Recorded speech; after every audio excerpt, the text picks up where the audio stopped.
Hi, happy Sunday. We are reading Carmilla by Sheridan Fanu. And I think we're just going to give it a second because the past couple that I've done, they haven't really worked right. So I've had to redo them. I think we're good. It all looks good. So we're going to start on chapter 4, called Her Habits, a Saunter. I told you that I was charmed with her in most particulars. There were some that did not please me so well. She was above the middle height of women. I shall begin by describing her. She was slender and wonderfully graceful, except that her movements were languid, very languid indeed. There was nothing in her appearance to indicate an invalid. Her complexion was rich and brilliant. Her features were small and beautifully formed. Her eyes large, dark and lustrous. Her hair was quite wonderful. I never saw hair so magnificently thick and long when it was down about her shoulders. I have often placed my hands under it and laughed with wonder at its weight. It was exquisitely fine and soft, and in color a very rich dark brown with something of gold. I loved to let it down, tumbling with its own weight, as, in her room, she lay back in her chair, talking in her sweet, low voice. I used to fold and braid it and spread it out and play with it. Heavens, if I had but known all. I have to adjust. I'm in jeans for the first time in a long time, and I am uncomfortable. Okay.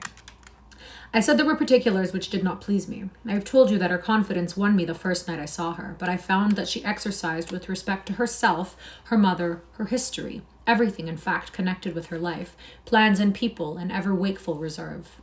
I dare say I was unreasonable. Perhaps I was wrong. I dare say I ought to have respected the solemn injunction laid upon my father by the stately lady in black velvet.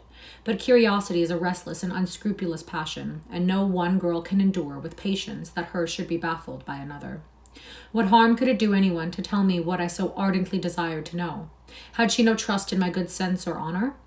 Why would she not believe me when I assured her so solemnly that I would not divulge one syllable of what she told me to any mortal breathing? There was a coldness, it seemed to me, beyond her years, in her smiling, melancholy, persistent refusal to afford me the least rays of light. I cannot say we quarreled upon this point, for she would not quarrel upon any.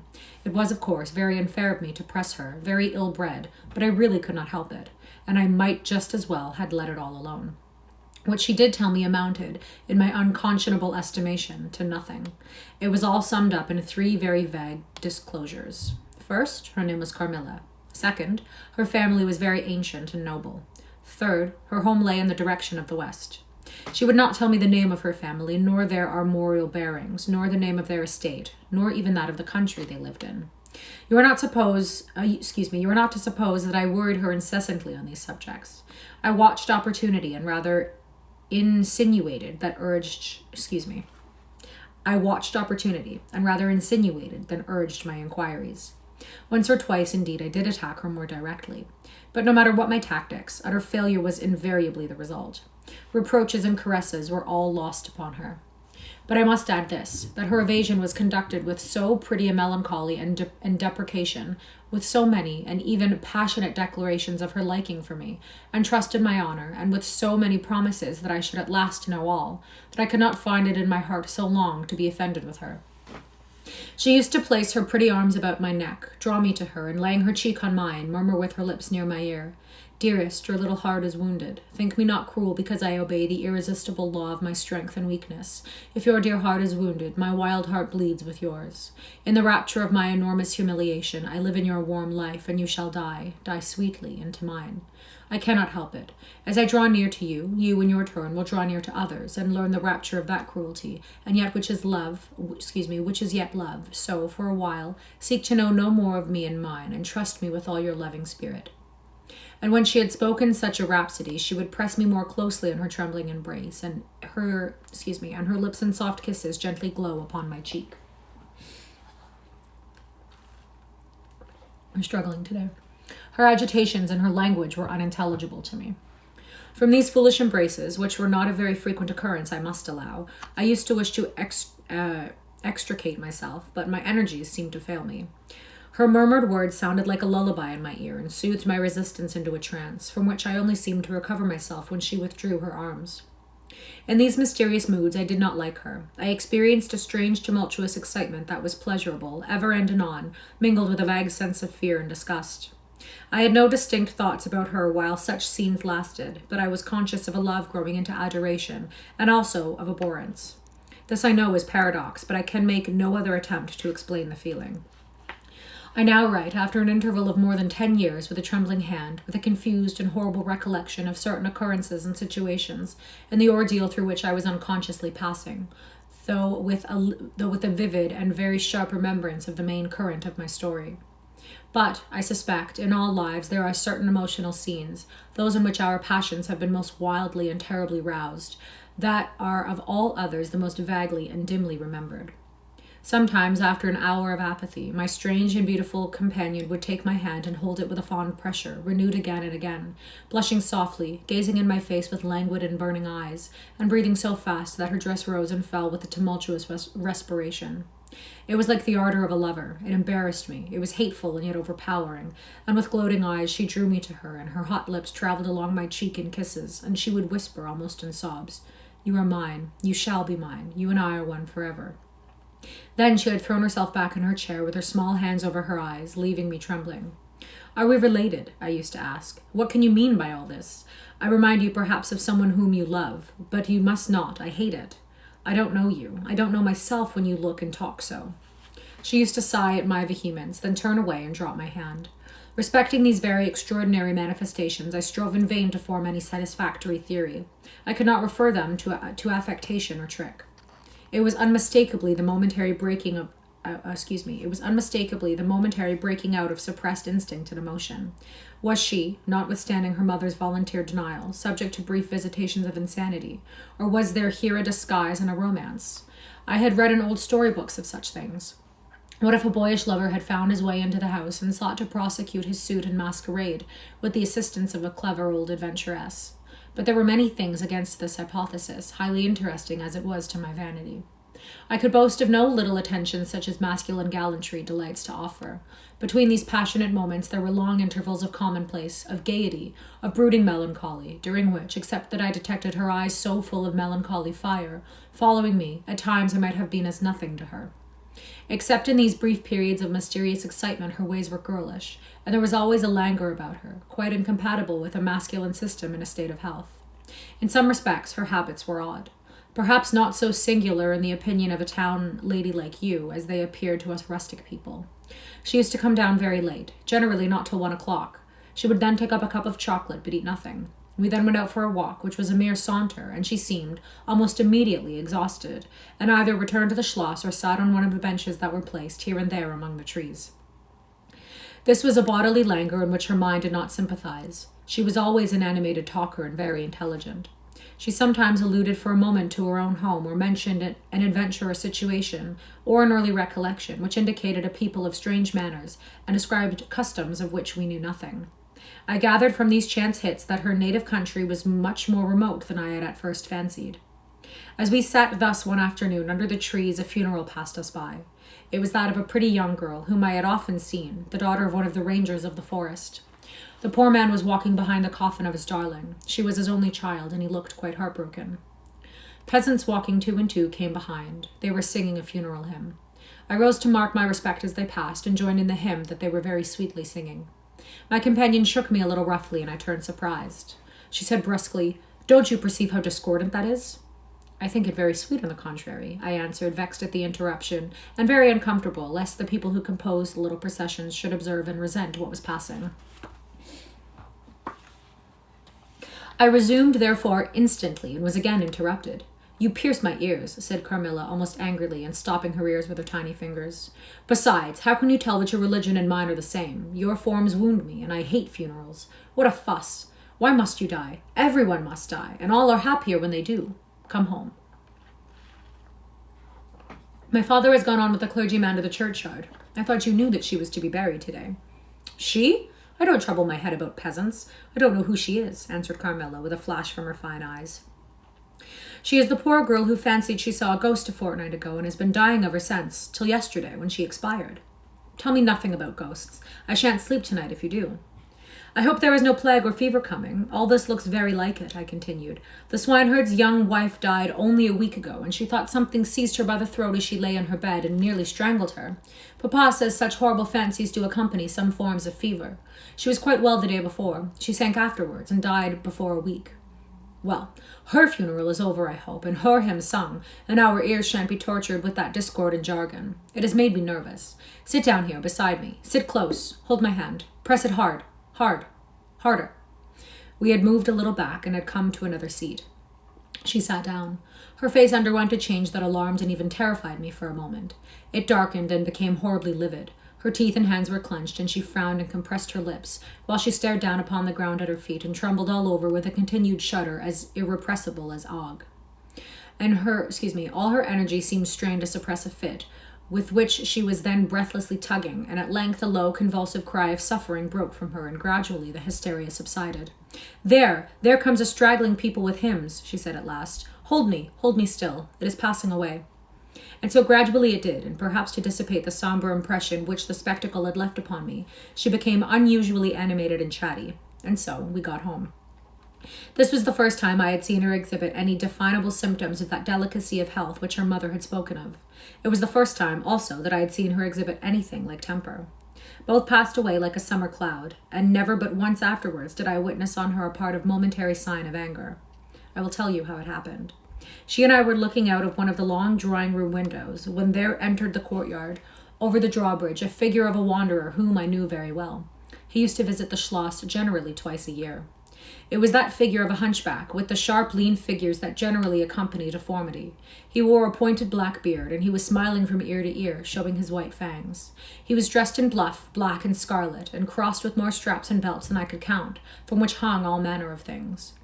Behind, he carried a magic lantern and 2 boxes, which I well knew, in one of which was a salamander and the other a mandrake. These monsters used to make my father laugh. They were compounded of parts of monkeys, parrots, squirrels, fish, and hedgehogs, dried and stitched together with great neatness and startling effect. He had a fiddle, a box of conjuring apparatus, a pair of foils and masks attached to his belt, several other mysterious cases dangling about him, and a black staff with copper ferrules in his hand. His companion was a rough, spare dog that followed at his heels but stopped short, suspiciously, at the drawbridge, and in a little while began to howl dismally. You read so fast. I just read normally. In the meantime, the mountebank, standing in the midst of the courtyard, raised his grotesque hat and made a very ceremonious bow, paying his compliments very volubly in execrable French and German, not much better. Then, disengaging his fiddle, he began to scrape a lively air to which he sang with a merry discord, dancing with ludicrous airs and activity that made me laugh in spite of the dog's howling.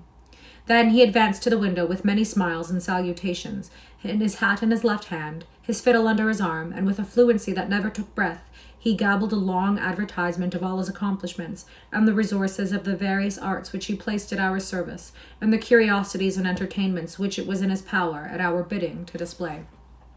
Will your ladyships be pleased to buy an amulet against the opire, which is going like the wolf, I hear, through these woods? He said, dropping his hat on the pavement. They are dying of it right and left, and here is a charm that never fails, only pinned to the pillow, and you may laugh in his face. These charms consisted of oblong slips of vellum, with cabalistic ciphers and diagrams upon them.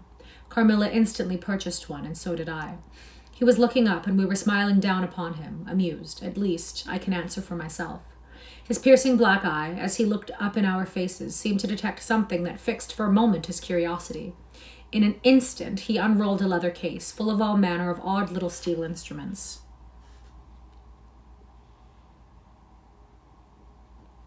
What? Is it a bug on the wall behind you? No. I hope not. There's no bugs. Don't scare me like that.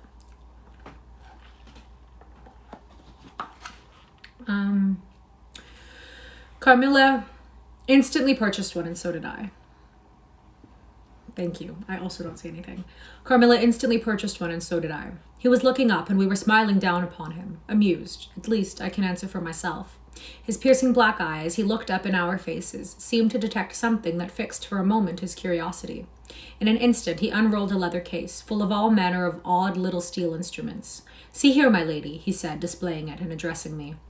I profess, among other things less useful, the art of dentistry. Plague take the dog, he interpolated. Silence, beast. He howls so that your ladyships can scarcely hear a word. Your noble friend, the young lady at your right, has the sharpest tooth. Long, thin, pointed like an awl, like a needle. Ha! With my sharp and long sight, as I look up, I have seen it distinctly. Now, if it happens to hurt the young lady, and I think it must, here am I, here in my file, my punch, my nippers. I will make it round and blunt, if her ladyship pleases. No longer the tooth of a fish, but of a beautiful young lady as she is. Hey, is the young lady displeased? Have I been too bold? Have I offended her? The young lady indeed looked very angry as she drew back from the window. How dares that mountebank insult us so? Where is your father? I shall demand redress from him. My father would have had the wretch tied to the pump and flogged with a cart whip and burnt to the bones with the cattle brand. She retired from the window a step or two and sat down, and had hardly lost sight of the offender when her wrath subsided as suddenly as it had risen, and she gradually recovered her usual tone and seemed to forget the little hunchback and his follies. It was on the wall going down. You didn't see it, though. I do doubt that. My father was out of spirits that evening. On coming in, he told us that there had been another case very similar to the two fatal ones which had lately occurred. The sister of a young peasant on his estate, only a mile away, was very ill, had been, as she described it, attacked very nearly in the same way, and was now slowly but steadily sinking. All this, said my father, is strictly referable to natural causes. These poor people infect one another with their superstitions, and so repeat in imagination the images of terror that have infested their neighbors. But that very circumstance frightens one horribly, said Carmilla. How so? Answered my father. I am so afraid of fancying I see such things. I think it would be as bad as reality. We are in God's hands. Nothing can happen without his permission, and all will end well for those who love him. He is our faithful creator. He has made us all and will take care of us. Creator? Nature, said the young lady in answer to my gentle father. And this disease that invades the country is natural. Nature. All things proceed from nature, don't they? All things in the heaven, in the earth, and under the earth act and live as nature ordains? I think so. The doctor said he would come here today, said my father after a silence. I want to know what he thinks about it, and what he thinks we had better do. Doctors never did me any good, said Carmilla. Then you have been ill? I asked. More ill than you ever were, she answered. Long ago? Yes, a long time. I suffered from this very illness, but I forget all but my pain and weakness, and they were not so bad as are suffered in other diseases. You were very young then. I dare say. Let us talk no more of it. You would not wound a friend. She looked languidly in my eyes and passed her arm round my waist lovingly and led me out of the room. My father was busy over some papers near the window. Why does your papa like to frighten us? Said the pretty girl with a sigh and a little shudder. He doesn't, dear Carmilla. It is the furthest thing from his mind. Are you afraid, dearest? I should be very much if I fancied there was any real danger of my being attacked as those poor people were. You are afraid to die? Yes, everyone is. But to die as lovers may, to die together, so that we may live together. Girls are caterpillars while they live in the world, to be finally butterflies when the summer comes. But in the meantime, they are grubs and larvae, don't you see, each with their particular propensities, necessary and structure. So says Monsieur Buffoon in his big book in the next room. Later in the day, the doctor came and was closeted with Papa for some while. He was a skillful man of 60 and upwards. He wore powder and shaved his pale face as smooth as a pumpkin. He and Papa emerged from the room together when I heard Papa laugh and say as they came out, Well, I do wonder at a wise man like you. What do you say to hippogriffs and dragons? The doctor was smiling and made answer, shaking his head. Nevertheless, life and death are mysterious states, and we know little of the resources of either. And so they walked on, and I heard no more.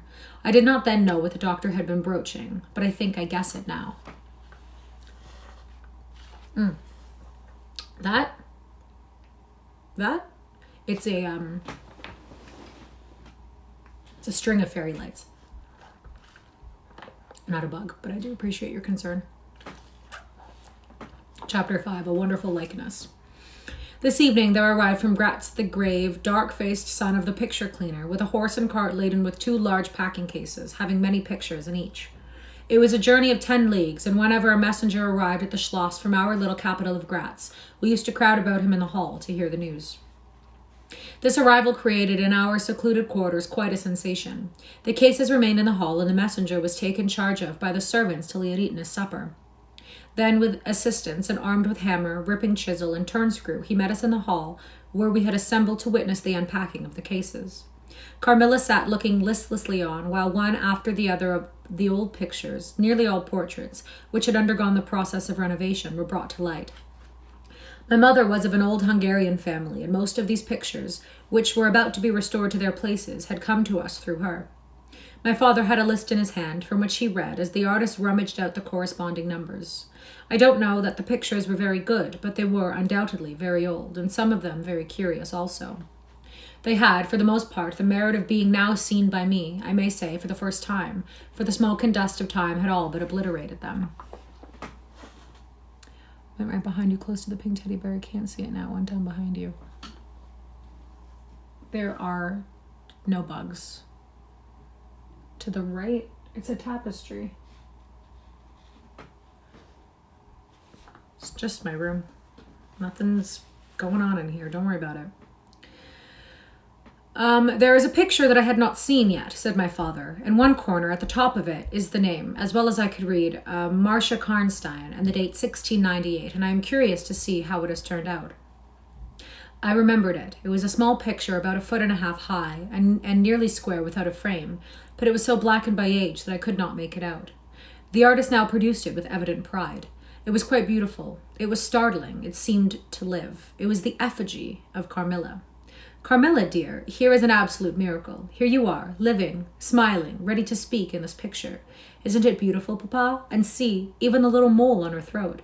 My father laughed and said, certainly it is a wonderful likeness, but he looked away and to my surprise seemed but little struck by it, and went on talking to the picture cleaner, who was also something of an artist, and discoursed with intelligence about the portraits or other works, which his art had just brought into light and color, while I was more and more lost in wonder the more I looked at the picture.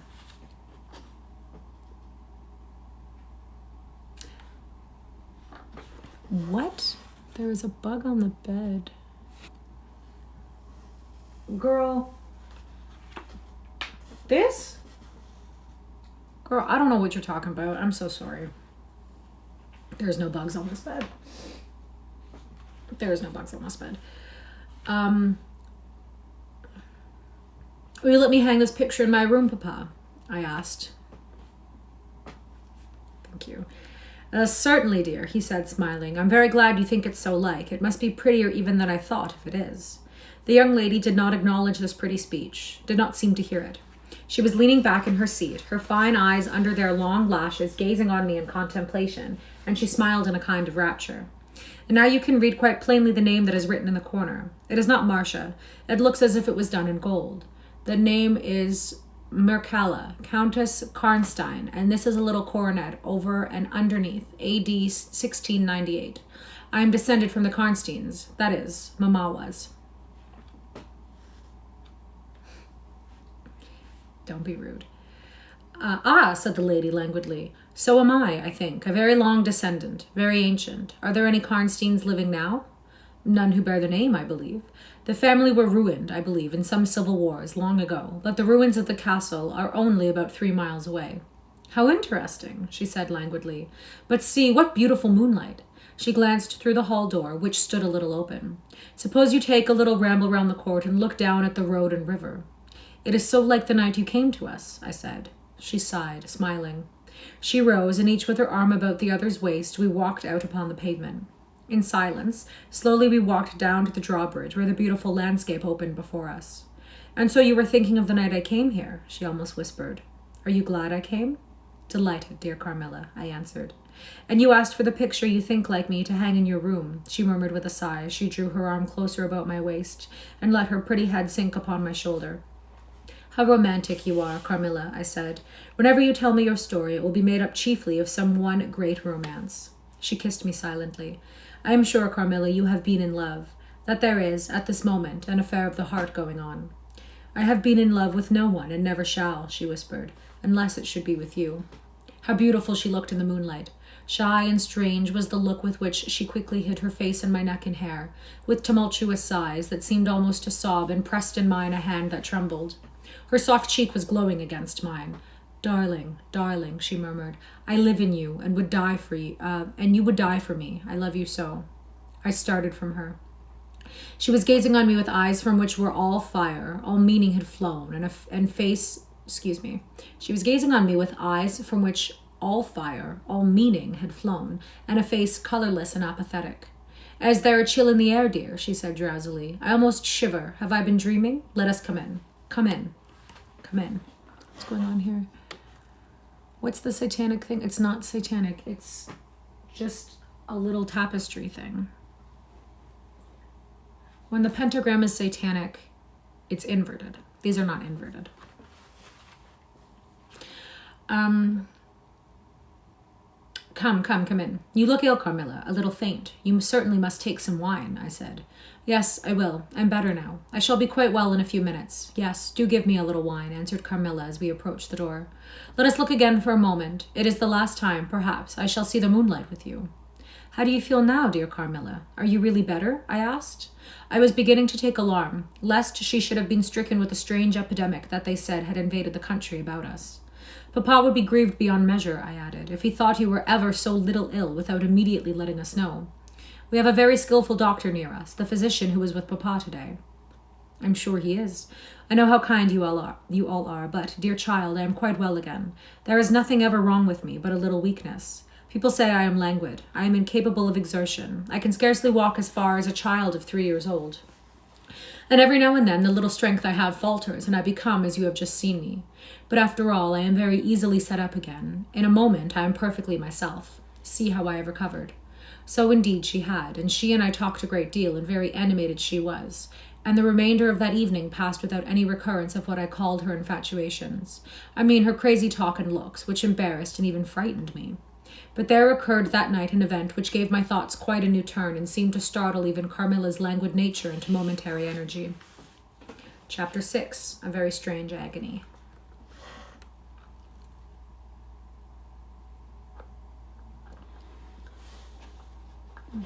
Look at the room all you want. Chapter 6. A Very Strange Agony.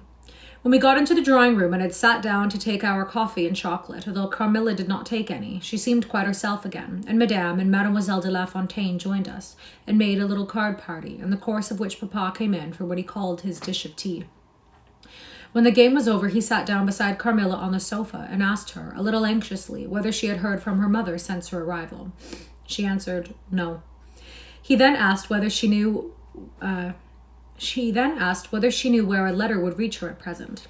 "I cannot tell," she answered ambiguously, "but I have been thinking of leaving you. You have been already too hospitable and too kind to me. I have given you an infinity of trouble, and I should wish to take a carriage tomorrow and post in pursuit of her. I know where I shall ultimately find her, although I dare not yet tell you." "But you must not dream of any such thing," exclaimed my father to my great relief. "We can't afford to lose you so, and I won't consent to your leaving us, except under the care of your mother, who was so good as to consent to your remaining with us till she should herself return. I should be quite happy if I knew that you heard from her, but this evening the accounts of the progress of the mysterious disease that has invaded our neighborhood grow even more alarming, and my beautiful guest, I do feel the responsibility, unaided by advice from your mother, very much. But I shall do my best, and one thing is certain, that you must not think of leaving us without her distinct direction to that effect. We should suffer too much in parting from you to consent to it easily." Why the fuck would I turn the pentagrams upside down at night? No, obviously not. "Thank you, sir. 1,000 times thank you for your hospitality," she answered, smiling bashfully. "You have all been too kind to me. I have seldom been so happy in all my life before as in your beautiful chateau under your care and in the society of your dear daughter." So he gallantly, and in his old-fashioned way, kissed her hand, smiling and pleased at her little speech. I accompanied Carmilla as usual to her room and sat down and chatted with her while she was preparing for bed. "Do you think," I said at length, "that you will ever confide fully in me?" She turned round smiling, but made no answer, only continued to smile at me. "You won't answer that?" I said. "You can't answer pleasantly. I ought not to have asked you." "You are quite right to ask me that, or anything. You do not know how dear you are to me, or you could not think any confidence too great to look for. But I am under vows, know none half so awfully, and I dare not tell you my story yet, not even to you. The time is very near when you shall know everything. You will think me cruel, very selfish, but love is always selfish. The more ardent, the more selfish. How jealous I am, you cannot know. You must come with me, loving me to death, or else hate me and still come with me, and hating me through death and after. There is no such word as indifference in my apathetic nature. Now, Carmilla, you are going to talk your wild nonsense again, I said hastily. Not I, silly little fool as I am, and full of whims and fancies. For your sake, I'll talk like a sage. Were you ever at a ball? No. How you do run on. What is it like? How charming it must be. I almost forget. It is years ago. I laughed. You are not so old. Your first ball can hardly be forgotten yet. I remember everything about it with an effort. I see it all, as divers see what is going on above them, through a medium, dense, rippling, but transparent. There occurred that night what has confused the picture and made its colors faint. I was all but assassinated in my bed, wounded here. She touched her breast, and was never the same since. Were you near dying? Yes, very. A cruel love, a strange love, that would have taken my life. Love will have its sacrifices. No sacrifice without blood. Let us go to sleep now. I feel so lazy. How can I get up just now and lock my door? She was lying with her tiny hands buried in her rich, wavy hair, under her cheek, her little head upon the pillow, and her glittering eyes following me wherever I moved, with a kind of shy smile that I could not decipher. I bid her good night and crept from the room with an uncomfortable sensation. I often wondered whether our pretty guest ever said her prayers. I certainly had never seen her upon her knees. In the morning, she never came down until long after our family prayers were over, and at night she never left the drawing room to attend our brief evening prayers in the hall. If it had not been that it had casually come out in one of our careless talks that she had been baptized, I should have doubted her being a Christian. Religion was a subject on which I had never heard her speak a word. If I had known the world better, this particular neglect or antipathy would not have so much had surprised me. The precautions of nervous people are infectious?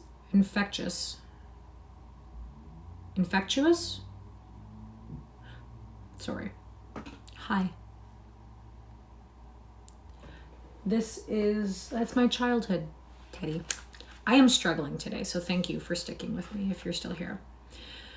The precautions of nervous people are infectious, and persons of a like temperament are pretty sure, after a time, to imitate them. I had adopted Carmilla's habit of locking her bedroom door, having taken into my head all her whimsical alarms about midnight invaders and prowling assassins. I had also adopted her precaution of making a brief search through her room to satisfy herself that no lurking assassin or robber was ensconced. These wise measures taken, I got into my bed and fell asleep. A light was burning in my room. This was an old habit, of very early date, and which nothing could have tempted me to dispense with. Thus fortified, I might take my rest in peace. But dreams come through stone walls, light up dark rooms, or darken light ones, and their persons make their exits and their entrances as they please, and laugh at locksmiths. I had a dream that night that was the beginning of a very strange agony. I cannot call it a nightmare, for I was quite conscious of being asleep. But I was equally conscious of being in my room and lying in bed, precisely as I actually was. I saw, or fancied I saw, the room and its furniture just as I had seen it last, except that it was very dark, and I saw something moving round the foot of the bed, which at first I could not accurately distinguish. But I soon saw that it was a sooty black animal that resembled a monstrous cat. It appeared to me about 4 or 5 feet long, for it measured fully the length of the hearthrug as it passed over it, and it continued toing and froing with the lithe, sinister restlessness of a beast in a cage. I could not cry out, although, as you may suppose, I was terrified. Its pace was growing faster, and the room rapidly darker and darker, and at length so dark that I could no longer see anything of it but its eyes. I felt it spring lightly on the bed. The 2 broad eyes approached my face, and suddenly I felt a stinging pain, as if 2 large needles darted an inch or 2 apart, deep into my breast. I waked with a scream. The room was lighted by the candle that burnt there all through the night, and I saw a female figure standing at the foot of the bed, a little at the right side. It was in a dark, loose dress, and its hair was down and covered its shoulders. A block of stone could not have been more still. There was not the slightest stir of respiration. As I stared at it, the figure appeared to have changed its place and was now nearer the door. Then close to it, the door opened and it passed out. I was now relieved and able to breathe and move. My first thought was that Carmilla had been playing me a trick and that I had forgotten to secure my door. I hastened to it and found it locked as usual on the inside. I was afraid to open it. I was horrified. I sprang into my bed and covered my head up in the bedclothes and lay there more dead than alive till morning. I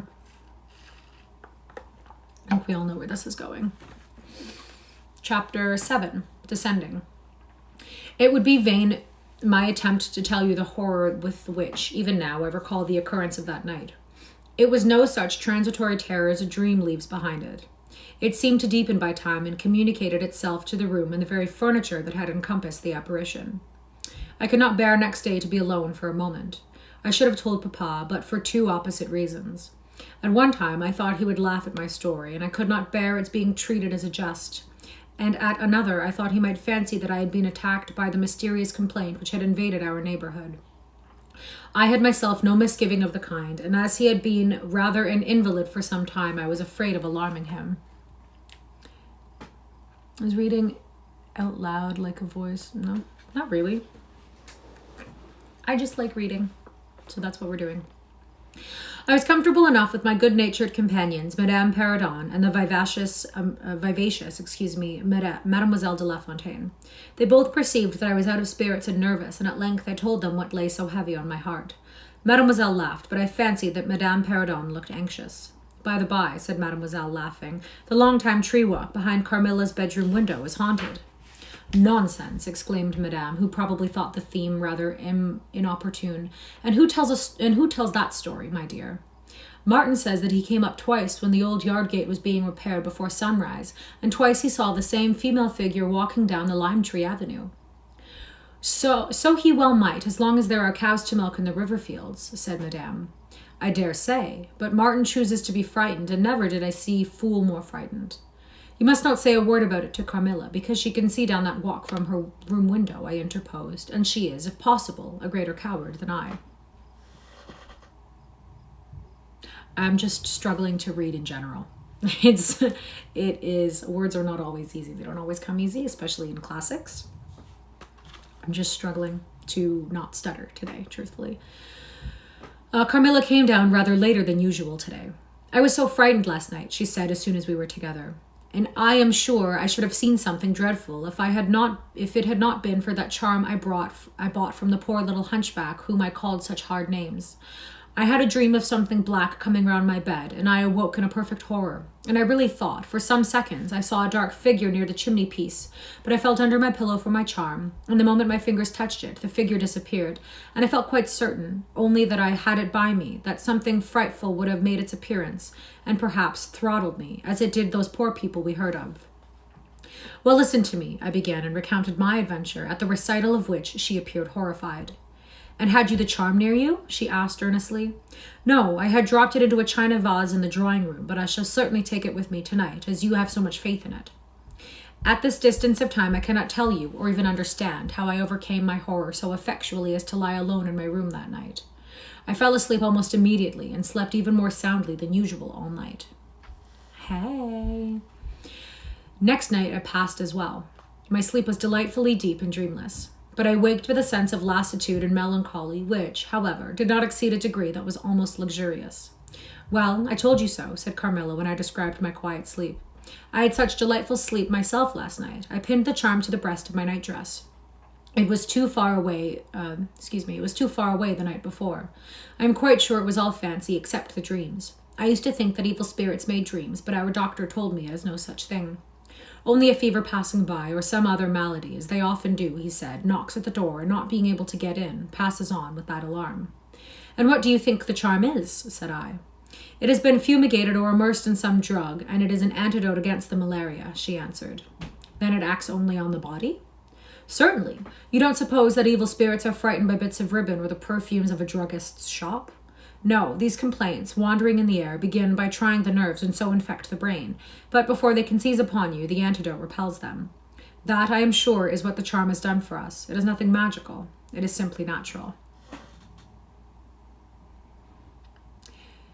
Is it common for you Americans to start using Christmas lights around the wall when the lamp on the ceiling stops working? First of all, I'm not American. And I think it's just an aversion to the big light. With the big light, it's too big. And fairy lights, they're atmospheric, they're aesthetic, they are ambiance, and it is significantly less aggressive than the big light. So yeah, I'd say it's relatively common in the past couple of years to use fairy lights.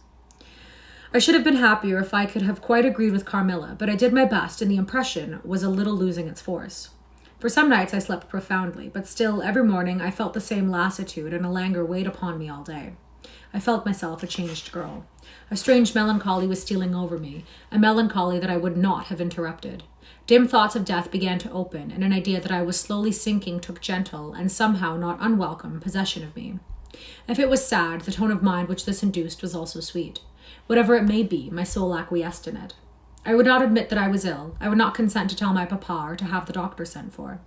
Carmilla became more devoted to me than ever, and her strange paroxysm of languid adoration more frequent. She used to gloat on me with increasing ardor the more my strength and spirits waned. This always shocked me like a momentary glare of insanity. Canadian, not American though. Without knowing it, I was now in a pretty advanced stage of the strangest illness under which mortal ever suffered. There was an unaccountable fascination in its earlier symptoms that more than reconciled me to the incapacitating effect of that stage of the malady. This fascination increased for a time until it reached a certain point, when gradually a sense of the horrible mingled itself with, deepening, as you shall hear, until it discolored and perverted the whole state of my life. The first change I experienced was rather agreeable. It was very near the turning point from which began the descent of Avernus. Certain vague and strange sensations visited me in my sleep. The prevailing one was of that pleasant, peculiar cold thrill which we feel in bathing when we move against the current of a river. This was soon accompanied by dreams that seemed interminable and were so vague that I could never recollect their scenery and persons or any one connected portion of their action. But they left an awful impression and a sense of exhaustion, as if I had passed through a long period of great mental exertion and danger. After all these dreams, there remained on waking a remembrance of having been in a place very nearly dark, and of having spoken to people whom I could not see, and especially of one clear voice, of a female's, very deep, that spoke as if at a distance, slowly, and producing always the same sensation of indescribable solemnity and fear. Sometimes there came a sensation as if a hand was drawn slowly along my cheek and neck. Sometimes it was as if warm lips kissed me, and longer and more lovingly as they reached my throat, but there the caresses fixed itself. My heart beat faster, my breathing rose and fell rapidly and felt in full drawn. A sobbing that rose into a sense of strangulation supervened and turned into a dreadful convulsion, in which my senses left me and I became unconscious. Canadians can't be rage baited, they're too nice. Yeah. It was now 3 weeks since the commencement of this unaccountable state. My sufferings had, during the last week, told upon my appearance. I had grown pale, my eyes were dilated and darkened underneath, and the languor which I had long felt began to display itself in my countenance. My father asked me often whether I was ill, but, with an obstinacy which now seemed to me unaccountable, I persisted in assuring him that I was quite well. In a sense, this was true. I had no pain. I could complain of no bodily derangement. My complaint seemed to be one of the imagination or the nerves, and horrible as my sufferings were, I kept them, with a morbid reserve, very nearly to myself. It could not be that terrible complaint which the peasants called the opire, for I had now been suffering for 3 weeks, and they were seldom ill for much more than 3 days, when death put an end to their miseries. Carmilla complained of dreams and feverish sensations, but by no means of so alarming a kind as mine. I say that mine were extremely alarming. Had I been capable of comprehending my condition, I would have invoked aid and advice on my knees. The narcotic of an unsuspected influence was acting upon me, and my perceptions were benumbered. Do I do this for a living? No, I don't. I'm going to tell you now of a dream that led immediately to an odd discovery. One night, instead of the voice I was accustomed to hear in the dark, I heard one, sweet and tender, at the same time terrible, which said, "Your mother warns you to beware of the assassin." At the same time, a light unexpectedly sprang up, and I saw Carmilla, standing near the foot of my bed in her white nightdress, bathed from her chin to her feet in one great stain of blood. Excuse me. But the other guy watching this is someone that you can pausing and reading the answer to these comments. Probably not. I know him. I don't think he cares. Where this might get some feedback is YouTube, because I will upload this after. I waked with a shriek, possessed with one idea that Carmilla was being murdered. I remember springing from my bed, and my next recollection is that of standing on the lobby, crying for help.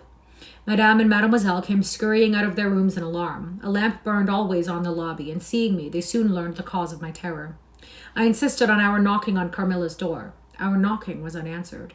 It soon became a pounding and an uproar. We shrieked her name, but all was in vain. We all grew frightened, for the door was locked. We hurried back in panic to my room. There we rang the bell long and furiously.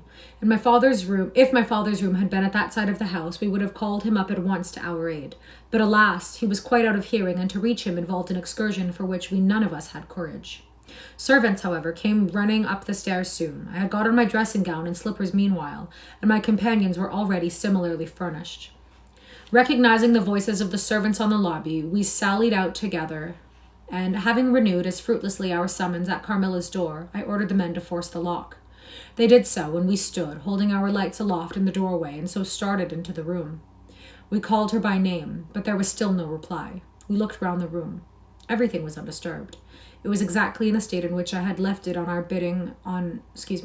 was exactly in the state in which I had left it on bidding her good night. But Carmilla was gone. Because there was no bug on the wall.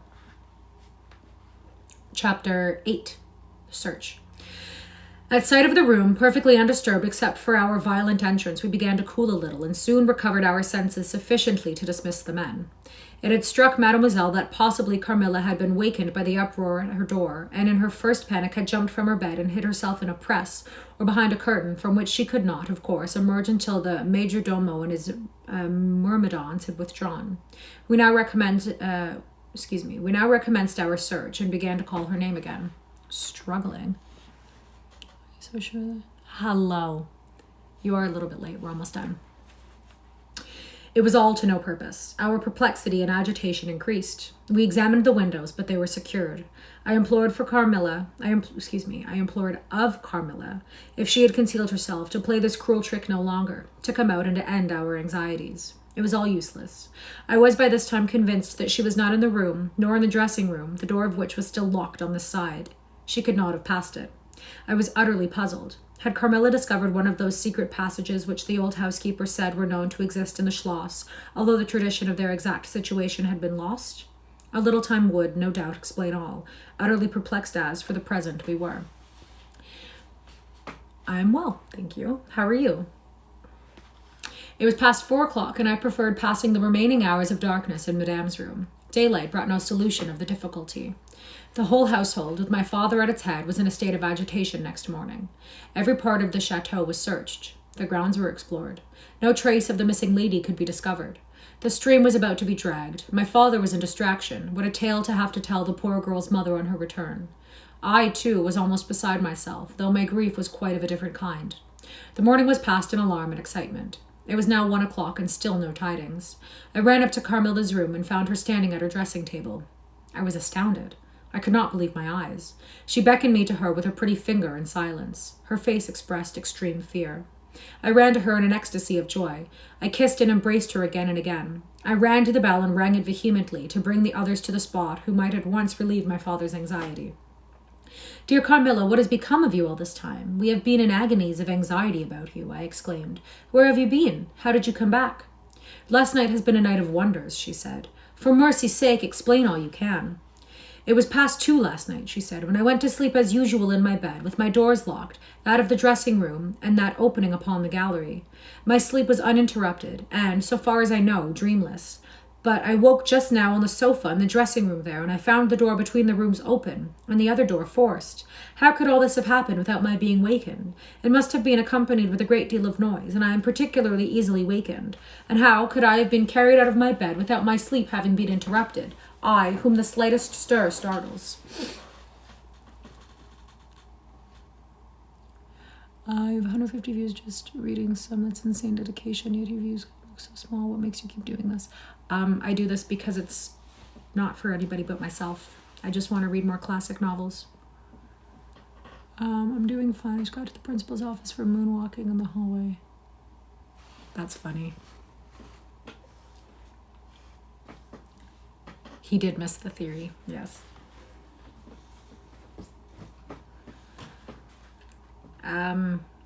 Where were we? Getting distracted. The thing in the bag, I thought it was... Those are his wings. Yes. You can converse amongst yourselves. I'm going to finish this novel, this book, this stream. I'm going to finish off for the day. By this time, Mademoiselle, my father, and a number of the servants were in the room. Carmilla was, of course, overwhelmed with inquiries, congratulations, and welcomes. She had but one story to tell and seemed the least able of all the party to suggest any way of accounting for what had happened. My father took a turn up and down the room, thinking. I saw Carmilla's eye follow him for a moment with a sly, dark glance. When my father had sent the servants away, Mademoiselle, having gone in search of a little bottle of valerian and sal volatile, and there being no one now in the room with Carmilla except my father, Madame, and myself, he came to her thoughtfully, took her hand very kindly, led her to the sofa, and sat down beside her. Will you forgive me, my dear, if I risk a conjecture and ask a question? Who can have a better right, she said. Ask what you please, and I will tell you everything. But my story is simply one of bewilderment and darkness. I know absolutely nothing. Put any question you please, but you know, of course, the limitations Mamma has placed me under. Perfectly, my dear child. I need not approach the topics on which she desires our silence. Now, the marvel of last night consists in your having been removed from your bed in your room, without being wakened, and this removal having occurred apparently while the windows were still secured and the two doors locked upon the inside. I will tell you my theory and ask you a question. Carmilla was leaning on her hand dejectedly. Madame and I were listening breathlessly. Now my question is this. Have you ever been suspected of walking in your sleep? Never, since I was very young indeed. But you did walk in your sleep when you were very young? Yes, I know I did. I have been told so often by my old nurse. My father smiled and nodded.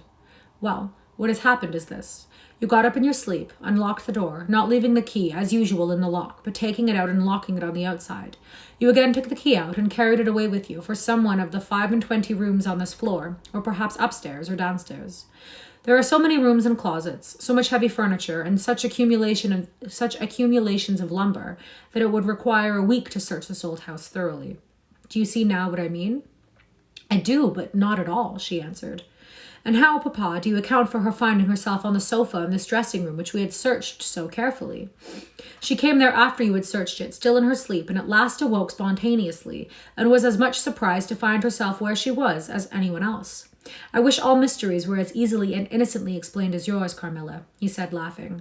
And so we may congratulate ourselves on the certainty that the most natural explanation of the occurrence is one that involves no drugging, no tampering with locks, no burglars, no poisoners or witches, nothing that need alarm Carmilla or anyone else for our safety.